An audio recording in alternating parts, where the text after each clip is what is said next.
7.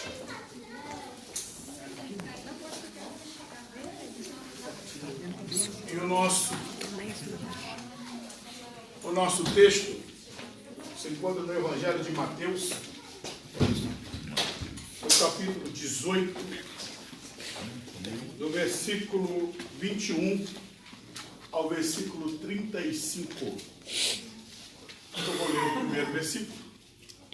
E cada um dos irmãos, vamos assim, até completarmos até o versículo 35. Mateus, capítulo 18, do versículo 21 ao versículo 35. Então Pedro, aproximando-se dele, disse: Senhor, até quantas vezes pecará meu irmão contra mim e eu lhe perdoarei? Até 7. Jesus lhe disse: não te digo que até 7, mas até 70 vezes 7. Por isso, O reino do céu pode comparar-se a um certo rei que quis fazer conta com seus servos. e começando a fazer contas, foi-lhe apresentado um que devia 10.000 talentos. E não tendo ele por que pagar, o seu senhor mandou que ele e sua mulher e seus filhos fossem vendidos, contudo, quanto tinha, para que a dívida lhe pagasse. Então aquele servo, prostrando-se, reverência, dizendo ao Senhor: generoso para comigo, e tudo te pagarei. Então o senhor daquele servo, movido de íntima compaixão, soltou-o e perdoou-lhe a dívida.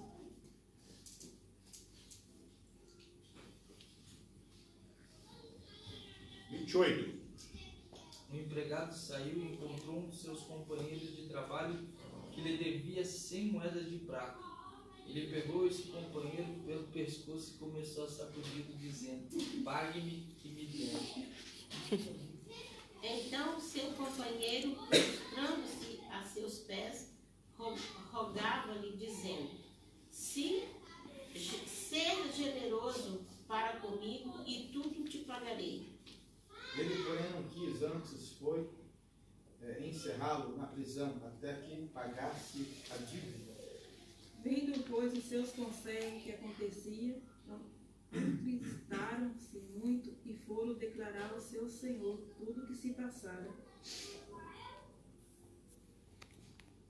Então seu senhor, chamando-o à sua presença, disse-lhe: servo malvado, perdoei-te toda aquela dívida, por que me suplicastes? Não devias tu igualmente ter compaixão do teu companheiro, como eu também tive misericórdia de ti? Indignado, seu senhor o entregou aos atormentadores até que pagasse tudo o que lhe devia. Assim vos fará também meu Pai celestial, se do coração não perdoardes cada um a seu irmão as suas ofensas. Amém? Amém. Eu vos digo que é uma parábola que traz um ensino muito forte. É uma palavra que nos confronta, porque trata sobre relacionamento, convivência. E antes de nós começarmos a analisar aqui, irmãos, eu vos digo que talvez um dos temas mais difíceis no sentido de vida cristã e que tem embaraçado um grande número de pessoas chama-se perdão. Perdão é uma temática fácil de falar, difícil de viver. E eu vou resumir antes de entrarmos na lição. Eu li uma frase há muito tempo atrás que o autor ele dizia assim: desculpar é algo humano, perdoar é divino. Nós temos grande facilidade para nos desculpar. Agora, o ato de perdoar, de liberar, isso já nos complica muito mais. E uma das coisas que... isso é comprovado, tá? Cientificamente. Grande parte das doenças que as pessoas estão acometidas não estão relacionadas a problemas biológicos. São chamados problemas psicossomáticos, que são causas de ausência de perdão. A ausência de perdão proporciona males físicos, doenças, enfermidade. Eu li um dado sobre uma situação de um médico que disse, o médico que disse, né? Abre aspas para o que ele falou. Ele disse da seguinte maneira: se em um hospital fosse concedido àquelas pessoas a liberalidade de perdoar, 70% delas poderiam ir embora. Não é minha frase, é frase de um médico que afirmou dessa forma. Então, amados, o perdão é um elemento tanto que diz respeito à vida cristã, a ter uma vida cristã saudável, como também é um elemento que vai produzir em nós uma vida saudável, social, familiar, em todos os parâmetros. Amém. E essa parábola, né, que temos muitas coisas aqui para aprender, mas tem o lado prático que eu quero me prender mais tempo nessa questão da praticidade, né, do perdão. Mas essa parábola também tem muito aqui a nos ensinar. Jesus ele conta essa parábola. E por que Jesus contou essa parábola? Qual é a razão? Eu vou pedir para tu abrir a tua Bíblia aí, Mateus capítulo 18. Todo o texto tem o seu contexto, né? E o contexto de Mateus 18, nós vamos ver que ele começa assim, ó, 18:1. Quem é o maior do reino dos céus? Amados, nós temos um sério problema chamado problema de comparação. Sempre temos esse parâmetro, queremos nos comparar, né? Deixa eu ver aqui que eu sou... Nosso amado aqui, ele sempre bem elegante. Eu falo com ele assim, ele chega aqui de terno com aquele colete dele, rapaz, você tá elegante, tá? Mas a nossa ideia é isso aqui, deixa eu ver se eu estou mais bem trajado do que fulano, deixa eu ver se eu estou com a situação melhor, o meu carro está melhor. Sempre temos essa questão da comparação. E os discípulos também não tinham essa posição diferente. Isso é coisa do ser humano, né? E eles perguntaram, qual é o maior no reino dos céus? É dentro desse... E Jesus está aqui com os seus discípulos, e ele vai e toma uma criança, fala com eles essa posição. A partir do versículo 15, aí Jesus começa a falar, e já entrando no tema do nosso tema hoje. Porque Jesus, olha o 15. Se teu irmão pecar contra ti, vai e repreende-o entre ti e ele. Se te ouvir, você vê o teu irmão. E Jesus aqui, ele disserta, né, toda a mensagem, mas já falando que é a respeito da igreja. O procedimento que vamos ter nas nossas relações. Esse é o contexto.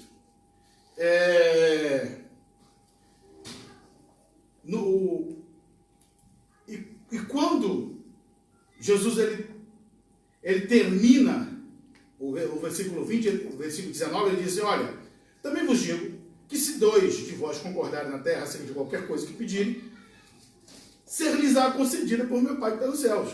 Pois onde estiverem 2 ou 3 reunidos em meu nome, ali estarei no meio deles. Jesus termina assim a parábola. Ali fala com eles a respeito do perdão, a necessidade de como é que você vai proceder no seio da igreja.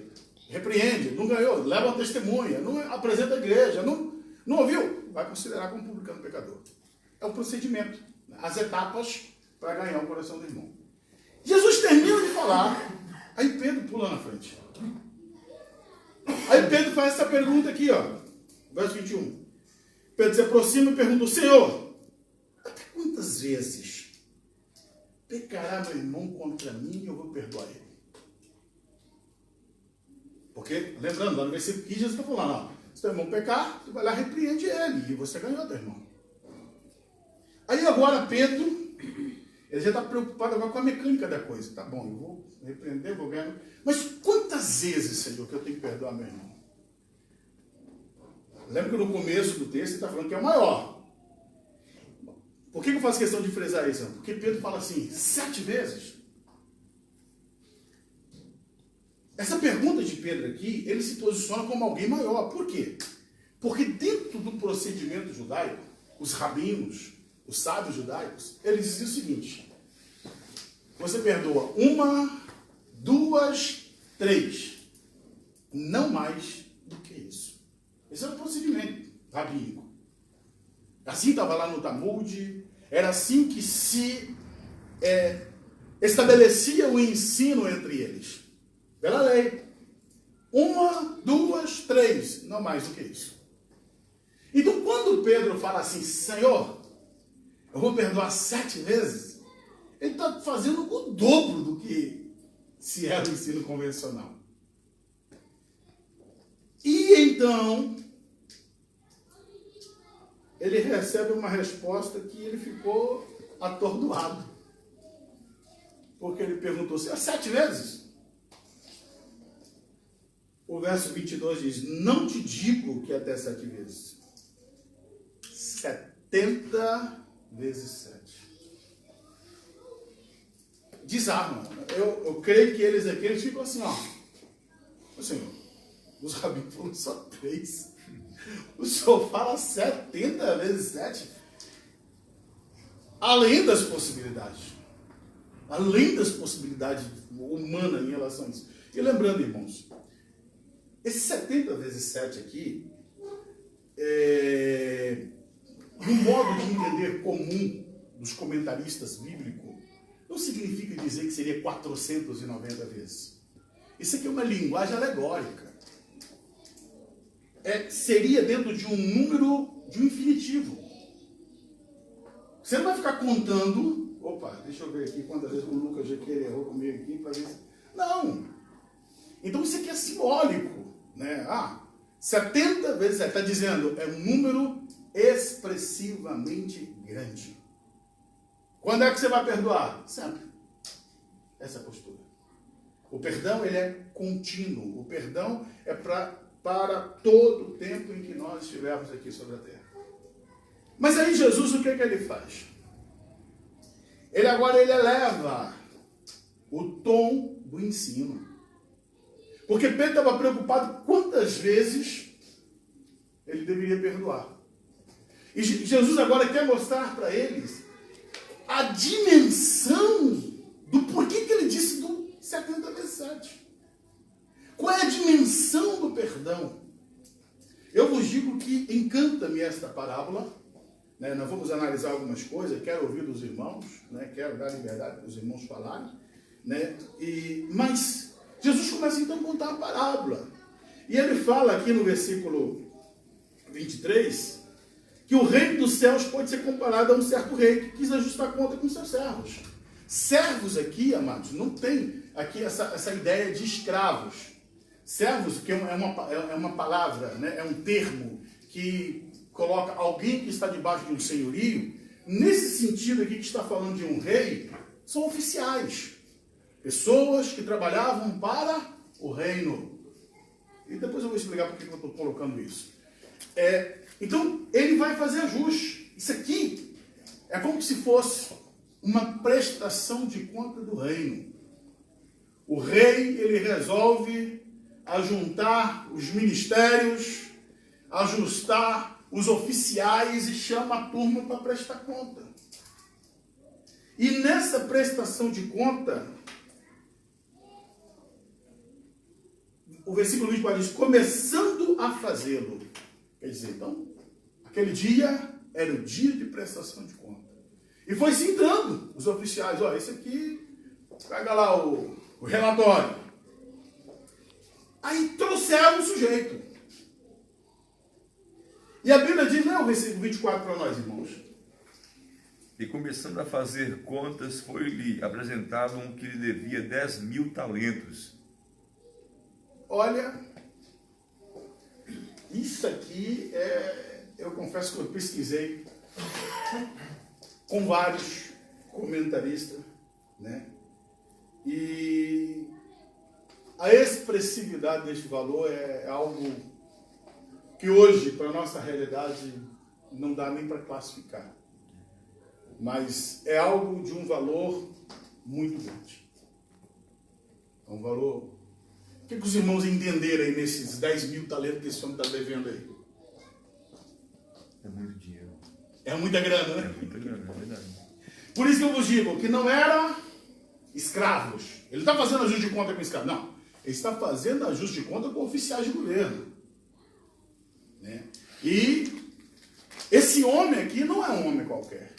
Possivelmente ele é um administrador de uma província. Um executivo, né? É um executivo. E os termos técnicos que se dão aqui é que esse homem pegou um empréstimo com o rei. Então é como se ele tivesse ido até o tesouro do rei e tomado esse dinheiro para investimentos. A Bíblia não classifica quanto tempo que levou para ele levantar toda essa questão financeira aqui, não. Mas é um valor muito grande. Eu anotei aqui 10.000 talentos. Tem um livro, tem um autor chamado Flávio Josefo. Flávio Josefo é um grande historiador, ele é um judeu, e dentro do campo da teologia é considerado, né, o mais confiável historiador no campo sobre Israel, sobre a história de Israel e do tempo do Novo Testamento. E Flávio Josefo, no seu livro 17 das Antiguidades, na página 318 a 320, ele dá um relato que dá para a gente ter noção mais ou menos do que seria esses 10.000 talentos. Veja bem, ó, a região da Judéia, que é a parte sul de Israel, a Idumeia e Samaria, essa região ali toda pagava de imposto anual 600 talentos. A parte norte, que seria Galiléia e a Pérea, pagava 200 talentos. E mais 3 regiões juntas, né, que era Bataneia, Auritéia e a Traconeia. Pagavam 100 talentos. Herodes recebia dessas regiões que ele ia administrar, por ano, 900 talentos. Esse sujeito aqui, ele teve um valor de mais de 10 anos de arrecadação. Então, a somatória desse valor, ele chega a proporções muito grandes. O nosso comentarista aqui, na verdade, ele faz dois contrapontos aqui, né? Ele, na revista do aluno, ele faz usando o comentarista, né? Aqui, na verdade, ele usa fontes, né? E a fonte que ele usou aqui, o comentarista, o Bacon, e ele diz que esse valor chegaria a 10 milhões de dólares. Mas quando ele faz o comentário aqui na revista do professor, já usando um outro comentário, que seria, no caso, o comentário bíblico pentecostal, ele diz que chegaria à casa dos bilhões de dólares, na página 49, lá em cima. Esse valor chegaria hoje à somatória de bilhões de dólares. É verdade. Então, o que nós temos aqui? Um homem que tem uma dívida astronômica muito grande e ele foi chamado para o rei. Ó, vamos fazer essa de conta. Está aqui a tua lista de conta. Você deve isso aqui. 10.000 talentos. Não tem como pagar. Essa dívida aqui, irmãos, ela é impagável. De onde ele era? Imagina, Herodes, na arrecadação sua de um ano, levantaria 900 talentos das regiões que ele administrava. E esse homem está devendo 10.000 talentos.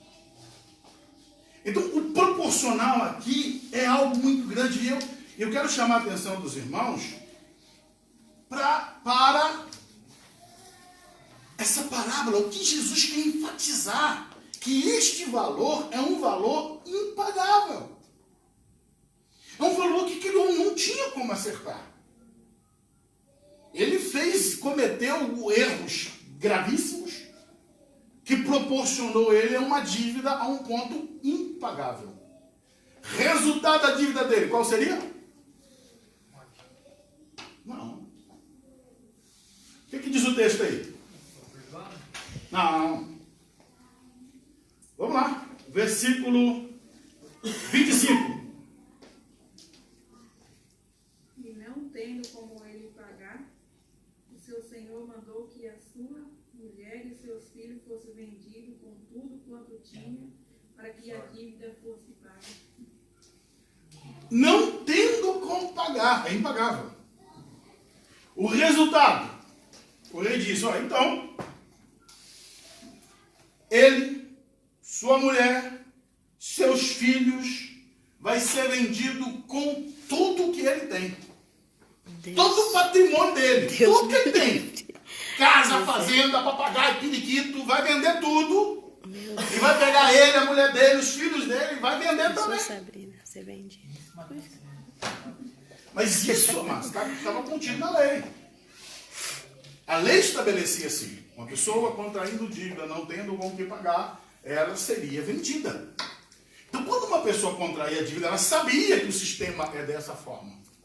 E a situação deste homem aqui, eu quero frisar um pouquinho isso, irmãos, é que ele tem uma dívida impagável e o resultado dessa dívida que ele não pode pagar é escravidão até a morte. Ele não tem como sair disso. Vai ser escravo até morrer. Ele, a mulher e os filhos. E lembrando, a escravidão, a perda da liberdade, é o pior mal que o ser humano pode ter. A perda da liberdade. E esse homem estava condenado a perder a liberdade dele. Ele ia ser um escravo. E a pior parte da escravidão não era apenas o fato de ser escravo. Era você ser vendido por um povo estranho. Tanto é que Deus proibia nos termos da nação de Israel, que qualquer um dos filhos de Israel fosse vendido como escravo para a nação estrangeira. Isso era proibido por lei. Se tivesse que alguém tomar essa postura de se tornar, como o caso daquele filho da viúva, né? Ela teria que ser vendido dentro do termo de Israel. Porque Deus, na sua altíssima misericórdia, tinha estabelecido o quê? Que a cada 6 anos, passou 6 anos, entrava o ano sabático. O 7º ano, os judeus que estavam ali, eles teriam a anuência. O período, no 7º ano, a terra não iria plantar nada e os escravos seriam libertos depois de 6 anos. Tá? Mas vamos aqui para a nossa lição. Então, a situação desse homem, desesperadora.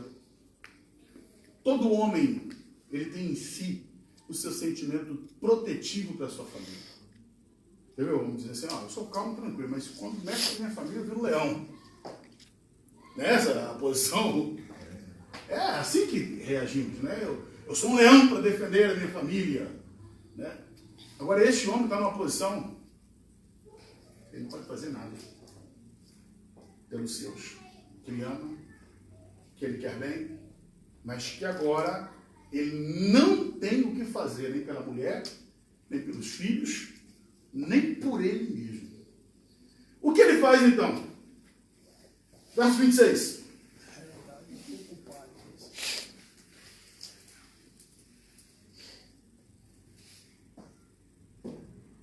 Então aquele servo prostrando-se o reverenciava, dizendo: Seja generoso para comigo, e tudo te pagarei. Ser generoso. E tinha que ser muito generoso. Tinha que ser muito generoso. Ele clama, eu chamo de ser generoso comigo. Me dá um tempo. Eu vou te pagar. Eu pergunto que está mentindo para ele mesmo, né? Porque ele está dizendo, olha, ser generoso para comigo e tu te pagarei. Tem uma outra tradução que diz, né? Dá-me um tempo, né? Me dê uma oportunidade. Me proporcione um prazo de tempo a mais que eu vou te pagar. Mas se a dívida era de um valor impagável, o que ele estava fazendo? Ele só estava tentando ganhar tempo. Ele só estava, na verdade, empurrando aquela situação para mais adiante, porque ele não tinha como resolver. Ele está clamando aqui por uma misericórdia, né? Clamando por uma compaixão que ele não tinha como resolver. Ele só estava tentando adiar o problema. Aqui o pastor diz assim, tem paciência. Tem paciência, me aguarda aí, me espera um pouquinho, né? Eu vou pagar. Devo, não nego, mas não tem agora. Queridos, essa parábola, ela mostra a graça de uma maneira fora do comum. Fora do comum. Porque, como eu estou vos explicando, o tamanho e a dimensão dessa dívida, esse homem está pedindo um prazo. Ele está pedindo um tempo. Então, se aquele rei virasse para aquele homem e dissesse assim, olha, tu tem 30 dias, ele já estaria sendo misericordioso. Porque estava dando 30 dias de liberdade para ele ainda. Porque aquela hora ele já saía dali preso e já ia ser vendido para escravo. Aquele senhor, ele tem uma ação de misericórdia tão grande, que surpreende o palácio inteiro. Porque ele se move de compaixão, olha para aquele homem e vê, né? Ele, mulher, filhos, tudo sendo vendido e diz, faz o seguinte, vai em paz, eu perdoo tua dívida. Bilhões de dólares, se fosse hoje. Está livre. Vai viver a vida. Vai tocar a tua vida. Você está livre. Esse homem, ele tira das costas dele um fardo. Há poucos minutos ele já estava sem mulher, sem filhos, sem casas, sem nada. Condenado, sem nada. Em questão de algumas palavras pronunciadas pelo rei, a sorte dele muda, vira, dá um rebuliço danado. Ele já não perdeu mulher, já não perdeu filhos, já não perdeu casa, já não perdeu patrimônio. Eita! Pronto. Sossegado. Como diz outro, saiu para o abraço para ser feliz, né? Saiu para viver a felicidade. Só que, é uma parábola, né? Não deu tempo nem de sorrir. Por quê? Porque às vezes a maldade do coração não sabe viver com a generosidade daquilo que Deus nos dá. O que acontece com esse homem? Esse homem sai dali do palácio, lembrando, isso aqui é um momento de ajuste e prestação de conta. Os oficiais estão sendo chamados. É possível que esse homem que ele encontrou aqui fosse também um dos servos do rei. Porque a Bíblia fala que ele encontrou um conservo, quer dizer, que era também um servo e servo dele. É conservo. Por exemplo, nós somos conservos de Cristo. Somos servos de Deus, conservos de Cristo. E esse homem, ele encontra com um que devia a ele um valor ínfimo. Vamos lá. Versículo 28. Lê para nós. Saindo, porém, aquele servo encontrou um dos seus conservos que lhe devia 100 dinheiros, e lançando mão dele, sufocava-o, dizendo, paga-me o que me deves. Está ele lá assoviando a liberdade dele, né? Se estivesse cantando, estaria cantando, livre estou, feliz da vida. Mas aí bate o olho num rapaz que devia a ele 100 denários. 100 denários seria, como a gente já tem falado em outras parábolas, né? Um denário é o dia de um trabalhador. 100 denários seria 100 dias de trabalho, dívida pequena, razoável, coisa fácil de pagar. Eu vi um autor, acabei não escrevendo aqui não, mas eu vi um comentarista que ele fez uma proporção de qual era a proporção do que é 10 mil talentos proporcional a 100 denários. Eu não sabia nem escrever, mas ele fez assim, ele botou um zero, botou uma vírgula e meteu um monte de zero atrás ali e botou um doisinho lá no final. Ele falou, essa é a porcentagem mais ou menos de proporção entre 100 denários e 10 mil talentos. Mas queridos, hoje, em sentido de valores, se trabalharmos dentro daquilo que foi falado, vamos lá, se esse valor chegasse a 10 bilhões de dólares, se nós colocássemos o valor hoje de 100 dias de trabalho do trabalhador, comum hoje, quanto é que vale uma diária de um contrato hoje? É 30 euros mais ou menos, não é isso? Pois, por aí. 30 euros. Se você colocar 30 euros aí, 100 diários de 30 euros, vai dar 3 mil euros. O que é 3 mil euros para 10 bilhões? Não é nada. E esse homem devia esse valor a ele, né? E o sujeito encontrou para ele, queridos, olha, é quase que incompreensível como é que pode o coração estar desse jeito. Ele olha para o sujeito e a memória dele vem, engraçado, ele encontrou na rua. O rei não foi acidental, presta atenção. O rei não é um encontro acidental, o rei estava fazendo prestação de conta. Mas essa situação aqui é ocasional. Ele encontrou com o sujeito, olhou para ele e falou, rapaz, me lembrei, tu está me devendo. Não precisa nem fazer conta, o valor é pequeno. Estava ali. Ele lembrou de cabeça. O rei só poderia chegar a esse valor mediante as grandes anotações que estavam lá. Mas ali, ocasional, ele olhou para o sujeito, opa, você está me devendo. Você me deve 100 denários. E a reação dele? Como é que sua tradução diz aí, ô Lucas? Não. 29? 28 não. 28? 28 não, é. Não, 28 não. É o 28 mesmo, isso mesmo. 28, isso. O empregado saiu e encontrou um de seus companheiros de trabalho que lhe devia 100 moedas de prata. Ele pegou esse companheiro pelo pescoço e começou a sacudir, dizendo, pague o que lhe deve. Agarrou o sujeito no pescoço, né, no nosso linguagem, agarrou no colarinho dele, deu uma sacudida. E aí? Você vai me pagar ou não vai? Quanto tempo você está me enrolando, rapaz?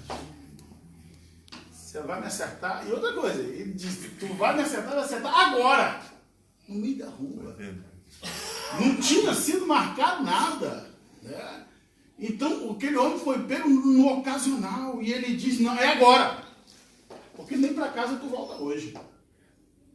E mandou chamar a polícia. Foi. Leia. Ele, porém, não quis. Antes foi encerrá-lo na prisão, até que pagasse a dívida. Mandou chamar a polícia. Mas entendeu que ele agarra o sujeito pelo pescoço e sacode, rapaz, você vai me pagar. E o homem, o que ele faz? Jesus, ele faz questão. Se você olhar o versículo 29 e o versículo 26, a parte B dos dois versículos é igual. Ó, o versículo 26, a parte B diz, Senhor, seja generoso para comigo e tu te pagarei. A parte B do versículo 29, seja generoso para comigo e tudo te pagarei. É a mesma coisa.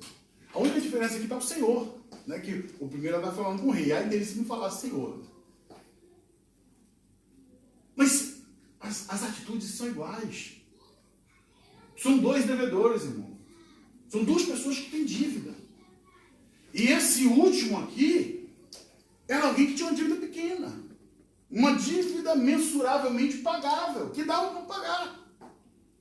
E ele levanta lá e diz, por favor, tem paciência aí, eu vou te acertar isso, vou pagar. Eu vou te pagar isso aí. Tem aí agora? Não tem não. Não tem? Acabou. Tu não volta para casa depois. Tu vai para cadeia, rapaz. Tu vai para prisão. E aí a Bíblia diz aqui que é exatamente isso que acontece. Antes foi encerrado na prisão até que saudasse toda a dívida. Irmãos, era um dia para terminar tudo bem. Era um dia para ter churrasco, para ter festa, para ter alegria. E de repente, aquele homem que saiu do palácio com assim, motivo para dar uma festa de arromba.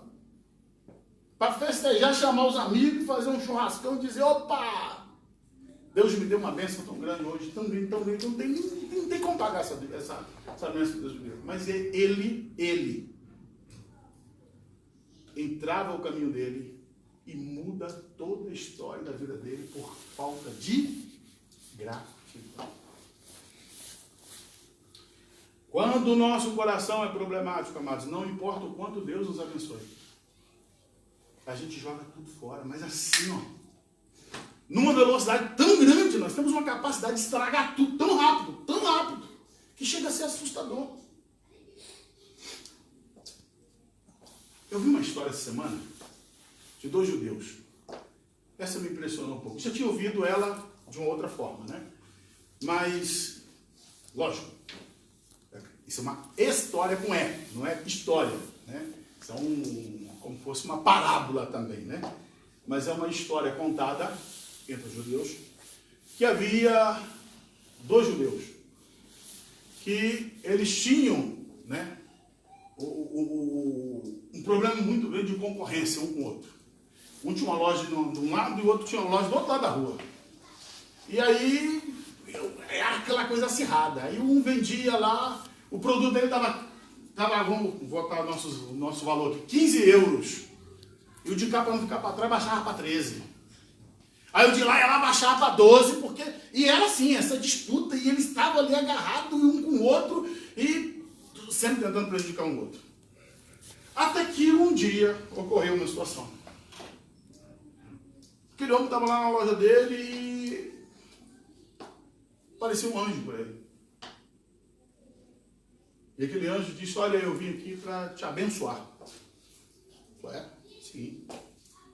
E você tem direito a um pedido só. Mas o que tu pedir é teu. Aquele homem olhou assim, rapaz, mas qualquer coisa. Qualquer coisa. Mas qualquer coisa você pedir, mas é só um pedido. Um só. Ele ficou meio encabulado. Mas e se eu pedir dinheiro? Sim, quantidade que você quiser. Rapaz, até se eu pedir uma fazendona, o que você quiser. Aí ele ficou. Então eu tenho que pensar. Aí o anjo virou para ele e disse, ó, só tem uma coisa. Deixa eu te dizer. O seu pedido vai ser atendido. Mas o que você pedir, o teu irmão judeu ali da frente ganha em dobro.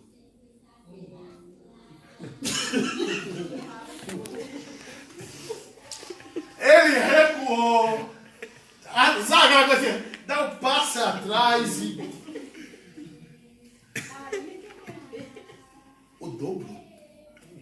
Quer dizer que se pedir uma fazenda com 10 mil cabeças de gado, ele recebe 20 mil. É isso aí. Decide o que tu queres. E ele ficou encafifado. Ele olhava para lá, pensava e... Então ele vai receber o dobro do que eu? Sim. Sabe o que ele virou? É o dobro, né? Eu quero perder esse olho. Meu Deus do céu. Consegue entender?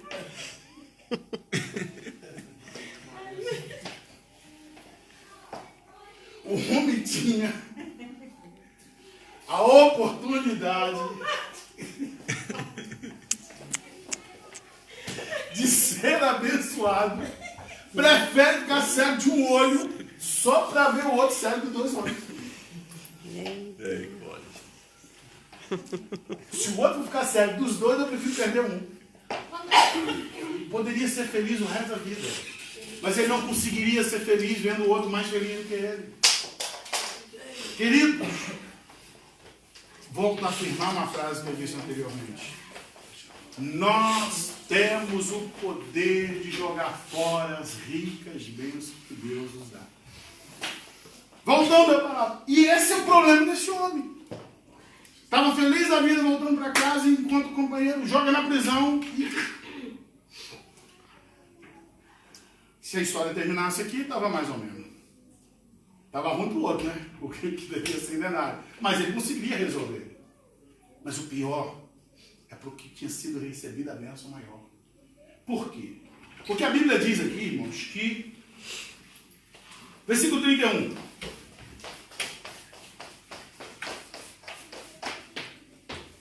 Vendo, pois, os seus conservos que acontecia, conquistaram-se muito e foram declarar ao seu Senhor tudo que se passava. Escuta o que eu vou dizer. Esse sujeito foi tão problemático, agora é por minha conta agora. Não deu tempo nem para chegar em casa, pastor, para dar notícia para o mulher. Porque no meio do caminho ele já arranjou os problemas e no meio do caminho ele jogou tudo fora. Os outros companheiros que viram aqui dali foram lá no rei e falaram: rei, aconteceu um negócio aí, está todo mundo chateado. O que houve? E lembrando, o rei estava lembrando da generosidade dele. Afinal de contas, o rei tinha abrido mão de 10.000 talentos. Se tinha alguém que tinha que estar triste, ele era o rei.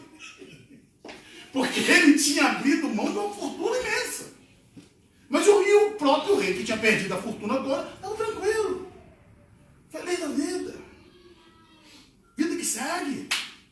E aí eles dizem: olha, rei, seguinte, tem um fulaninho que saiu daqui. Ah, o rei falou: sim. Coitado aquele homem, né? Viu o desespero dele? Está desesperado aqui, falando que ia me pagar depois. Eu liberei ele da dívida. Então, ele encontrou com o outro sujeito lá e mandou colocar o sujeito na prisão. Mas por quê? Porque devia 100 denários para ele. Queridos, não dá para imaginar a cólera, a fúria e a ira que tomou o coração desse rei. Não é que ele era mau, não. Aqui nós estamos falando, querido, de injustiça. Sabe o que eu aprendo aqui? Esse homem, ele não perdeu tudo porque ele devia, não. É porque ele foi injusto, ele foi ingrato. A ingratidão é injustiça. Agora, o que eu vejo desse rei? Ele era generoso para perdoar dinheiro. Agora, injustiça, não. Ingratidão, isso aí não tinha perdão. E ele, então, manda chamar. Como é que é? Chama o sujeito, cara. Traz ele de novo aqui. E ele deve ter tranquilo, né? Talvez o rei não tenha me emprestado mais ou menos. Tava ali, velho. Ele foi tranquilo. Para frente do rei lá. Porque ele achava que o que ele tinha feito, ninguém sabia. Ninguém sabia que ele tinha botado o garoto na prisão lá. Ninguém sabia o que ele tinha feito. E quando ele chega diante do rei, ele percebe que o semblante do rei está diferente. Tem um ar mais duro. O semblante está fechado. Ele percebe que o clima não está o mesmo do que ele saiu. Lógico. Ele tinha aprontado e achava que o rei não sabia. Mas o rei estava sabendo. E aí, amados, ocorre o que ele menos esperava. Versículo 32 e 33. Lê para nós aí. Então o Senhor, chamando a sua presença, disse-lhe: servo malvado, perdoei-te toda aquela dívida, porque me suplicastes. Não devias tu igualmente ter compaixão do teu companheiro, como eu também tive misericórdia de ti? Aí o rei chama. Peraí, rapaz. Não estou entendendo o que você fez, não. O rei notifica ele dizendo, olha, servo malvado. Servo mal. Tá pondo, rapaz, tu é mal, rapaz. Tu é perverso. E te perdoei bilhões, cara. Você não deveria fazer isso mesma coisa com teu irmão, com teu amigo, com tua pessoa lá, rapaz. Como é que você tem capacidade de fazer um troço desse, rapaz? E aí, como ele está dizendo para o 30, não devias tu igualmente compadecer do teu companheiro como eu compadeci de ti. Então, o rei aqui está usando a referência. Peraí. Eu fui misericordioso contigo e tu não foste misericordioso com o teu próximo. Queridos, infelizmente, às vezes o coração humano, ele é tendencioso a só receber. Na hora de dar, é complicado. Já ouviu a história do pregador que estava pregando que tinha que dividir e repartir? Já ouviu, pastor? O pregador estava dizendo assim, irmãos, nós temos que aprender a amar uns aos outros, e para amar uns aos outros nós temos que repartir aquilo que temos. Aí o irmão falou, glória a Deus! Você falou, olha, irmão, você tem 2 casas, para que você tem 2 casas? Doa uma para o teu irmão. Aí o irmão falou, aleluia! Amém! Aí o pastor continuou. Você tem 2 carros, doa um para o teu irmão, irmão, aleluia! Fala, Deus! Você tem 2 motos, dá uma para o teu irmão, e ele, amém! Aí o pastor falou assim, você tem 2 bicicletas, dá uma para o teu irmão. O irmão ficou calado. O pastor percebeu, ele estava tão empolgado, rapaz, estava tão no fogo ali, e perguntou assim, ô irmão, e por que na bicicleta aí você não... Ele falou, não, pastor, porque é o seguinte, é porque eu tenho 2 bicicletas, mas é porque uma é reserva, porque vamos assim, que se quebrar uma, como é que eu fico? Você está vendo? Você é pronto para dizer que o irmão tem que doar a casa, doar o carro, doar a moto, mas uma bicicleta. Na hora dele. Que comparado o valor da bicicleta com a casa, mas ele estava agarrado na bicicleta. Coração agarrado nas pequenas coisas.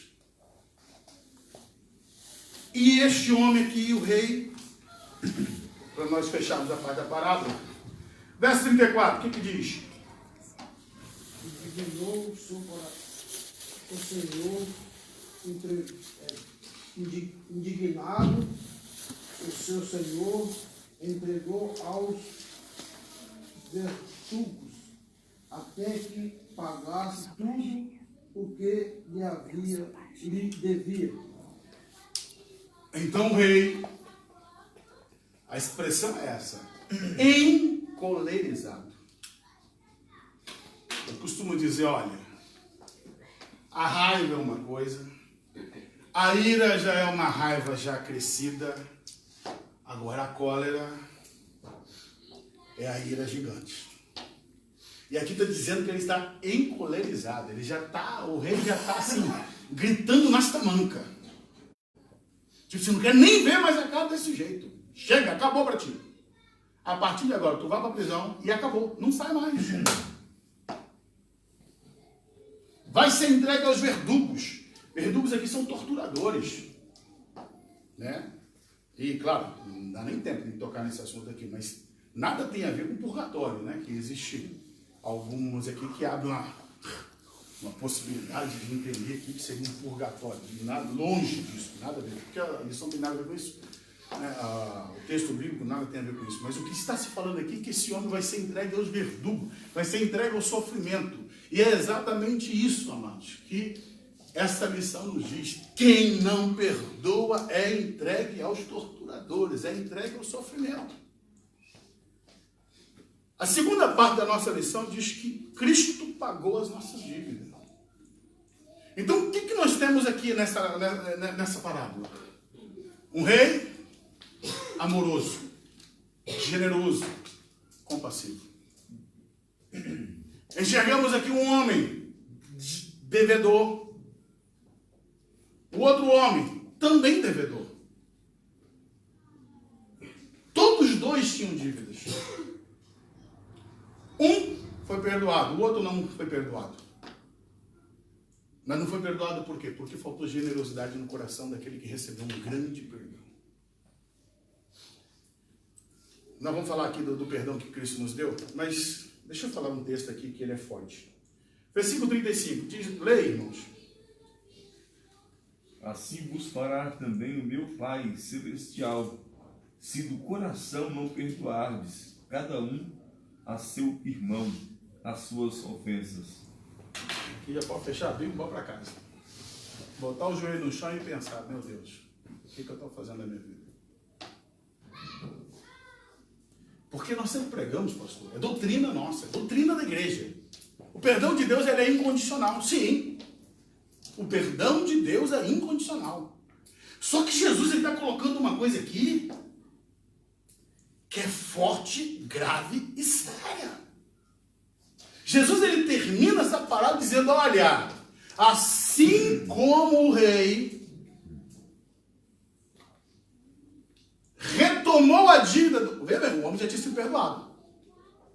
Mas por ele não perdoar, retomou a dívida, reacendeu tudo e resolveu cobrar tudo de novo, porque ele não perdoou. Jesus dizendo, olha, assim também o vosso Pai Celestial fará a cada um de vós, se não perdoardes de coração aos seus próximos. Epa, aí agora a porta estreitou. Porque tá, claro, eu não posso, longe de mim, desfazer aquilo que é o didaquê da igreja, a doutrina da igreja. O perdão de Deus é incondicional. Mas Jesus aqui ele coloca um ponto aqui dizendo o seguinte, que eu posso jogar fora o perdão de Deus. Eu posso comprometer a minha salvação se eu também não exercitar o perdão àqueles que me ofendem. Lembrando, a oração do Pai Nosso, o final dela diz o quê? Senhor, perdoa as nossas dívidas. Epa, então se eu não perdoo, estou dizendo para Deus o quê? Não perdoe minhas dívidas, assim como eu não perdoo. Eu estou parafraseando, apenas invertendo. Senhor, perdoa as nossas dívidas, assim como nós perdoamos. Então, se eu não perdoo, eu estou afirmando, Senhor, não perdoe os meus pecados, assim como não perdoo aqueles que me ofendem. O perdão não é uma opção. Na oração está falando, além de eu perdoar, ainda tenho que pedir ainda o perdão para Deus. Sim, é assim, eu recebo o perdão de Deus e eu faço fluir esse perdão para aqueles que estão diante de mim. Se eu reter o perdão e tentar cobrar dos outros aquilo que me devem, as ofensas, nesse sentido, eu estou trazendo sobre mim a maldição sobre a minha vida. Diga lá. Eu tive um caso agora bem recente mesmo com a irmã, que era um caso pessoal dela com a cunhada dela. Um caso de intrigas e houve um problema lá. E há muitos anos se arrasta isso, também é evangélica, né? Só que ela não consegue há mais de 20 anos, muito mais de 20 anos, ela não consegue até hoje liberar perdão. E me perguntou se ela seria salva ou não. Eu falei assim, mãe, claro que não. Infelizmente não. E para justificar o seu erro em parte, que ela poderia ser salva realmente e tal, eu profetizo, eu falo em línguas, não sei o que, eu sinto e tal, irmão. Tem nada a ver uma coisa com a outra. E eu não consigo liberar perdão, pai. Infelizmente, Deus também não consegue perdoar a senhora. E aí, parou por aí que eu, né? Só para dar uma pausa aqui, mas o caso dela é seríssimo. Eu tentei explicar para ela, irmã, assim e tal. Mas eu não consigo, então, se ela não consegue. Amados, Essa parábola é muito clara para nós. Se eu entender a dimensão do perdão que eu recebi, eu vou entender que eu não posso reter o meu perdão. Mas pastor, o senhor não tem noção a ofensa. Você não tem noção, sim. Eu posso não ter noção do que você sofreu. Agora também você não tem noção do que Jesus sofreu por você. Essa é a questão maior.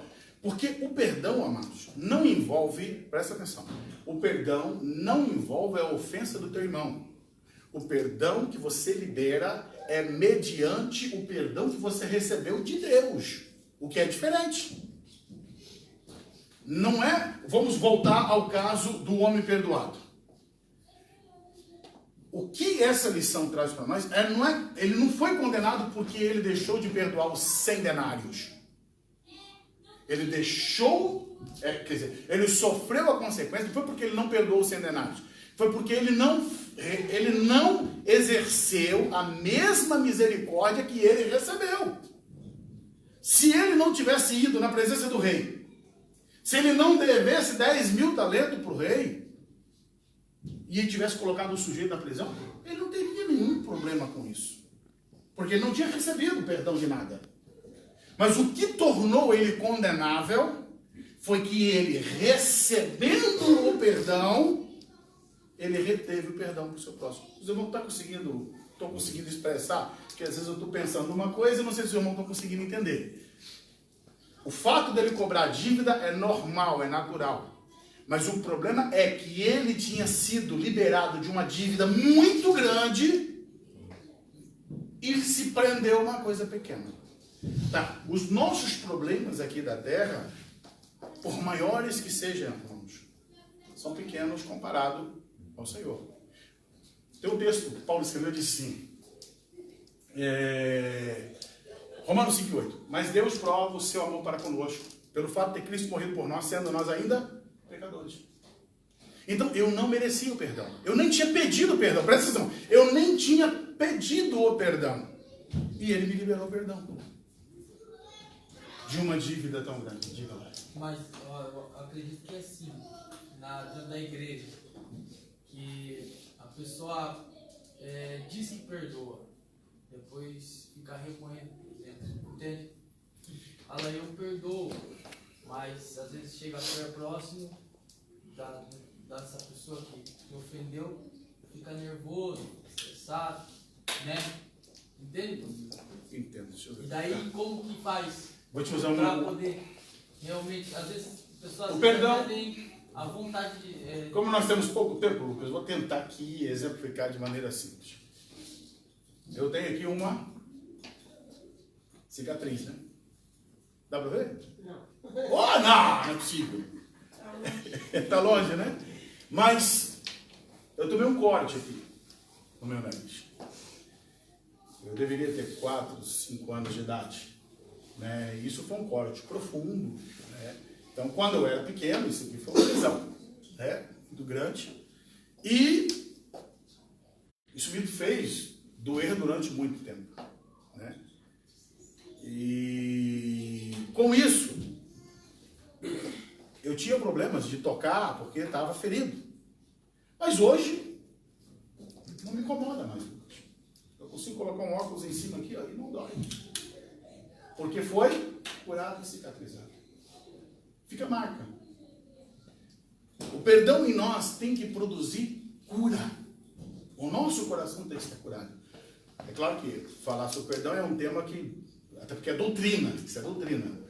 Perdão não é opção. A Bíblia fala assim, perdoai-vos mutuamente uns aos outros. Colossenses diz isso, Efésios diz isso. Isso é doutrina bíblica. O perdão é uma doutrina. Né? Se é um mandamento e eu não tenho opção, então significa dizer que eu não posso ser regido pelo sentimento. O seu coração é normal, se você está ferido, aquilo vai doer. O perdão é uma decisão que você toma, racional. Jesus me mandou perdoar e eu vou praticar o perdão. Pastor, mas está complexo? Não, não é complexo. Os seus sentimentos vão obedecer à sua razão. E não a sua razão obedecer aos seus sentimentos. Então você vai levar, lembra o que a Bíblia fala? Levando todo pensamento cativo a Cristo. Você vai pegar os seus sentimentos e vai levar cativo a Cristo. Jesus disse, aquele que não renunciar a tudo quanto tem não pode ser meu discípulo. Então isso é uma renúncia, você está abrindo mão dos seus direitos. O perdão é você abrir mão dos seus direitos.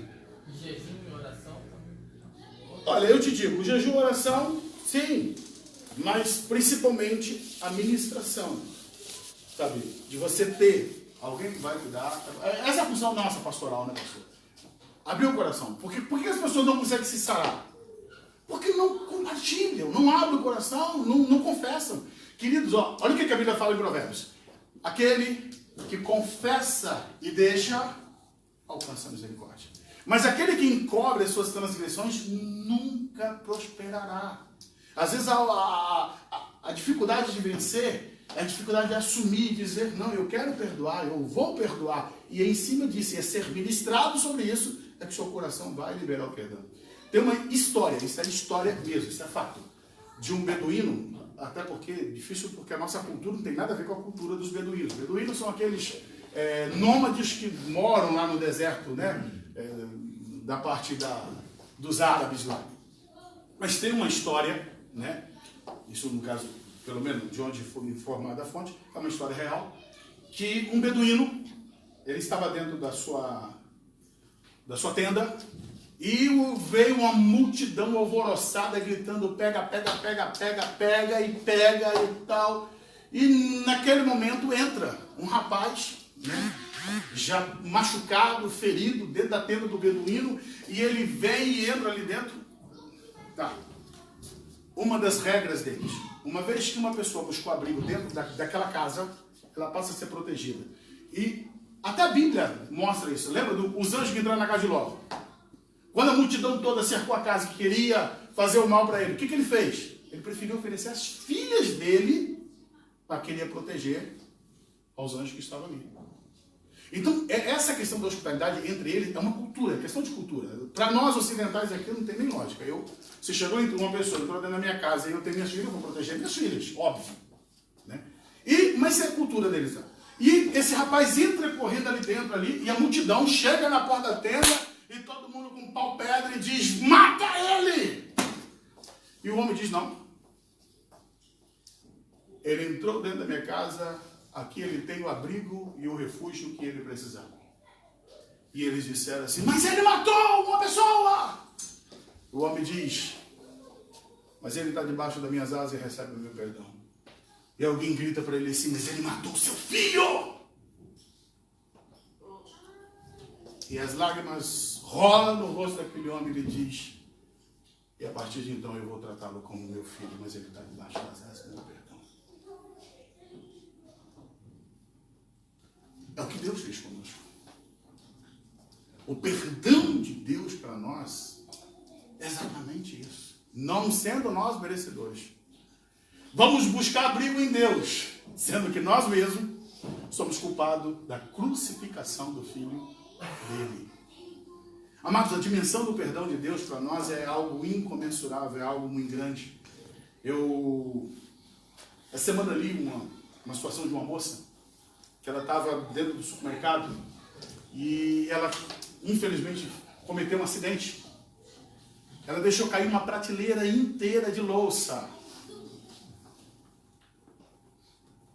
Caiu aquela prateleira inteira e quebrou tudo. E ela ali, assim, machucada, que se feriu dali tudo. E o amigo, entre aspas, né? Com a calculadora dizendo, você vai ter que pagar tudo, tá? Não sei, desastrada. E ela ali, as lágrimas assim, meio seca, rolando. E ela tentando juntar os cacos onde estava os códigos de barra, né? Ali, ela juntando os cacos, e o rapaz gritando, você vai ter que pagar, você vai ter que pagar, você vai ter que pagar tudo. E ela, coitada, se arrastando no chão, juntando os cacos ali. E aí chega, né, um senhor e diz, moça, levanta daí. E ela, não, quase que chorando, eu estou juntando esse caco, eu tenho que pagar. E ele diz, não, não precisa pagar nada. Nós temos o seguro. Levanta, vai tratar essas feridas suas. Você não precisa pagar nada. E ela quase que sem acreditar, levanta-se dali. E a pessoa que estava ali, aquele algoz, né, surpreso com aquela reação, era o gerente geral da loja, diz, não precisa de acidente, nós já temos um seguro que cobre toda a despesa. Queridos, aplicado para nós, é o que Deus faz conosco. Há um seguro chamado Cruz de Cristo, que junta os cacos da nossa vida, tudo, essas bagunças que a gente faz da vida, e Deus transmite para nós o seu perdão e a dívida está paga, e nós podemos viver aquilo que Romanos 8:1 diz. Agora, pois, nenhuma condenação há para aqueles que estão libertos em Cristo Jesus, porque a lei do Espírito de vida nos libertou da lei do pecado e da morte. Somos livres. É isso que essa lição nos mostra. Deus liberou para nós o seu perdão e nós estamos livres.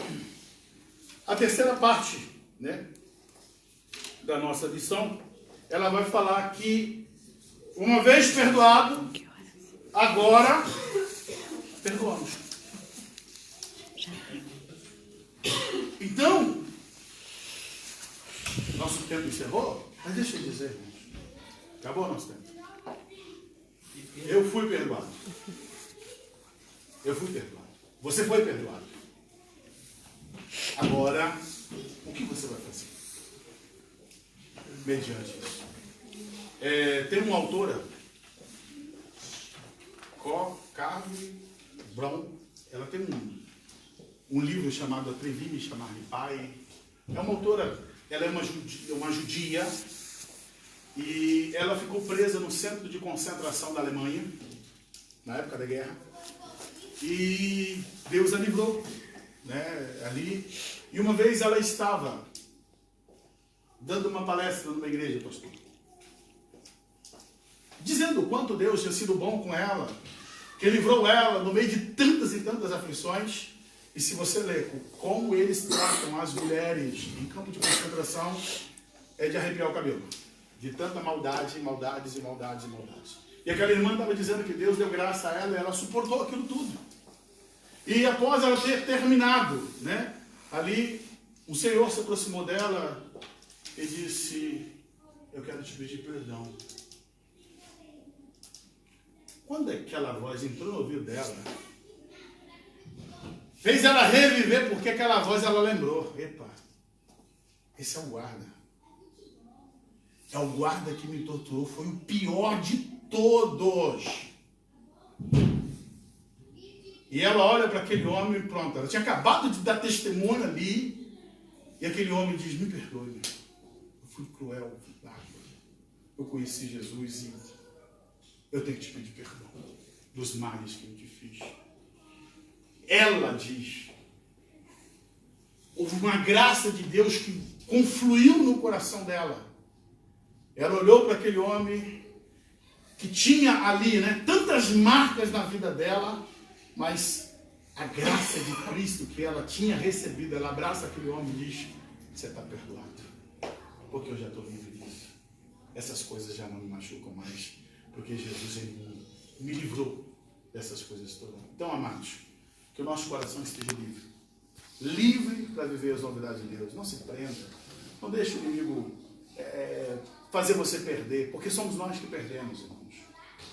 Eu li uma frase de uma mulher, ela disse assim, eu não perdoo porque sou boazinho, eu perdoo porque sou inteligente. Aquela frase ficou... E é interessante isso, porque não é uma questão de você ser bonzinho, ser boazinho. É uma questão de você ser inteligente em obedecer ao Senhor. É uma questão de graça de Deus que flui através da sua vida. E com isso, quem ganha? Você, amado. É você que está ganhando. Quando você libera o perdão. Pastor, eu queria orar. Curva sua cabeça, sentado mesmo.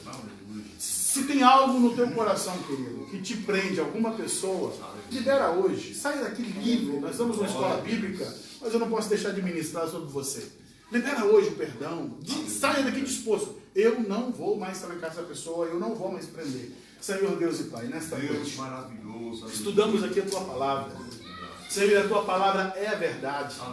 Senhor, a Tua verdade também nos liberta, Senhor. Eu quero pedir, Senhor, que possamos sair daqui livres nessa noite. Livres de todo julgo, de toda condenação. Senhor, se tem, Pai, no coração dos irmãos algo que prende, alguma pessoa que feriu, que magoou, que trouxe, Senhor, alguma ferida na alma, de uma injustiça, de algo que ficou pendente, Deus, hoje, Senhor, libera, Senhor, a tua graça para que o seu servo possa liberar o perdão para essa pessoa. Senhor, que toda mágoa, todo ressentimento, toda ferida, Deus, seja sarada e curada nesta noite pelo poder que há no nome de Jesus. Senhor, nós pedimos que o teu Espírito produza essa cura, em nome de Jesus, Senhor. Amém. Obrigado, pastor.